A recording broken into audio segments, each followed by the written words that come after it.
বিকেলে নাস্তার জন্য চলুন ঝটপট কিছু বানাই। যে উপকরণগুলো আমাদের কিচেনে সব সময় থাকে। 1 কাপ আটার একটা আলু দিয়েই আপনি চাইলে 3 থেকে 4 জনের জন্য এরকম একটা নাস্তা বানিয়ে পরিবেশন করতে পারেন। আলুর পুরটাও খেতে হয়েছে দারুণ মজার। যারা সহজ টাইপের নাস্তা পছন্দ করেন আজকের রেসিপি ভালো লাগবে। প্রথমে আমরা আটার ডোটা মাখিয়ে নেব। 1 কাপ নিয়ে নিচ্ছি আটা। আপনি চাইলে এখানে ময়দাও নিতে পারেন, হাতের কাছে যেটা থাকে ওইটা দিয়েই হয়ে যাবে। তারপর পরিমাণ মতো লবণ দিয়ে দিচ্ছি। 1 টেবিল চামচ তেল দিয়ে আটা, লবণ, ময়দা একসাথে মিশিয়ে নিচ্ছি। মেশানো হয়ে গেলে এখানে কুসুম গরম পানি দিয়ে একটা সফট ডো তৈরি করে নেব। মিশিয়ে নেওয়ার পর এই ডোটা রেস্টে দিয়ে দিচ্ছি 10 মিনিটের জন্য। ততক্ষণে আমাদের আলুর পুরটা বানানো হয়ে যাবে। চুলায় আরও একটি প্যান বসিয়ে 1 টেবিল চামচ দিয়ে দিচ্ছি রান্নার তেল। 1 চা চামচ দিয়ে দিচ্ছি আদা আর রসুন কুচি, 1/2 চা চামচ পাঁচফোড়ন, 2টার মতো পেঁয়াজ কুচি দিয়ে দিচ্ছি।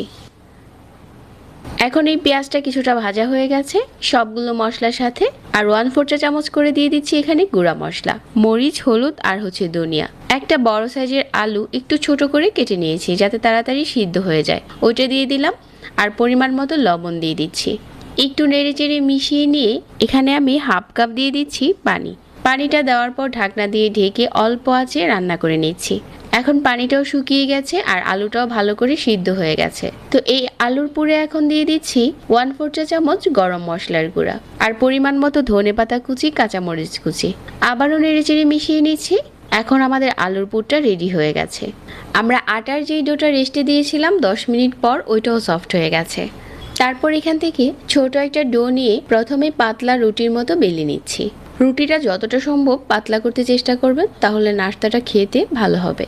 মাঝ বরাবর আলুর পুরটা দিয়ে দিলাম। এখন সাইডে একটু পানি লাগিয়ে দিচ্ছি। তো আমরা এটা এখন বাজ দিয়ে দেব। আমি এভাবে করে 4 কোণা করে রুটিটাকে বাজ করে নিচ্ছি আর সবগুলো আজকে একইভাবে বানিয়ে নিচ্ছি। সাইডে অবশ্যই পানি লাগাতে হবে যাতে খুলে না আসে। একইভাবে সবগুলো বানানো হয়ে যাওয়ার পর এগুলো এখন ভেজে নিচ্ছি।